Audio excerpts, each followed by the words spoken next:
We begin another incredible week of learning 5 minutes of bitachon a day through the lens of the incredible Bais HaLevi. We begin today chapter 5, page 11 here in the Article edition, which really follows as a direct segue of chapter 4, which usually is the way it works, is chapter 5 follows chapter 4. But the idea that we've been learning in chapter 4 is the idea about fear. Is that fear is something that one should not have. And when one is becoming fearful and anxious, and there's something that seemingly is fearful, we spoke about working on tefillah. We spoke about realizing that it comes from Hashem, bitachon. But the logical next step that one might wonder is, okay, so I have a reason to be afraid. Such and such person seemingly is going to hurt me. The boss is not going to give me the raise. This bad thing is about to happen. Okay, so I'm working on my bitachon. I'm working on my tefillah. Excellent. But then what happens when the disaster strikes? What happens when in reality I am hurt by someone else? What do I do right now? And I think the logical response, and Rav David Sutton concurs that this is the intuitive response, is the person that harms us, we feel ill will towards, we bear a grudge, and we want to deal with him because he's hurting us. Says the Bais HaLevi, we got it all wrong. And we begin. Even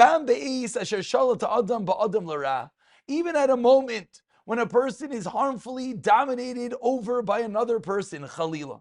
Yavin, we have to understand. Ki hakol me'ito yisbarach. Yes, there's bechira, and yes, there's free will.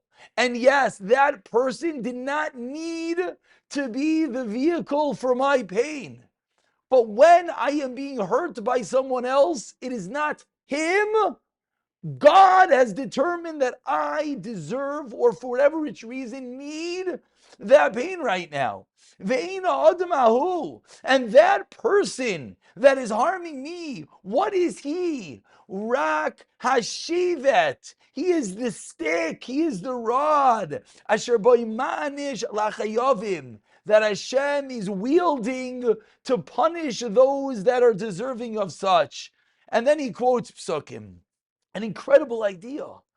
Let's just put this on the most simplistic levels. We're watching Reuven and Shimon get into a scuffle, and words are exchanged. And Reuven goes and completely inappropriately takes his right hand and slaps Shimon across the face. Shimon, a full finger marks on his cheek, falls flat to the ground, and Reuven walks away triumphant over his victory. Shimon gets up a few moments later, enraged, in pain. He looks at his face and he sees the red marks. Who is he enraged at? Who does he want to kill? I'm going to get back at him. He wants to find Reuven and he's going to kill him. Says the Bais HaLevi. That's equivalent to someone who gets hit by a stick, by a rod, and you go, you find that rod, you find the stick, and you start beating the stick, and you start hitting the stick and yelling at the stick. What are you doing? The stick, the rod, what did it do to you? He who was wielding the stick, he who was the one that caused the stick to hit you, that is where, yes, your anger, and yes, your pleas should be directed towards. So when we are hurt, when we are harmed, when something happens to us, to direct all our energies towards that person is denying that God himself caused it to happen. Of course, that person did not need to be the vehicle. He did not need to choose to be the one. And as we mentioned, it was wrong and inappropriate, and almost never does it call that one should hit another person. Rasha lamasaka esreyecha. What are you hitting your friend for? But to be enraged towards him, to cause it to be personal? No. Step number one, says the Bais HaLevi, realize where did it come from? For whatever its reason, and that's something to try to internalize. Hashem decided that he was deserving a slap across the face. And that is where everything should be directed towards.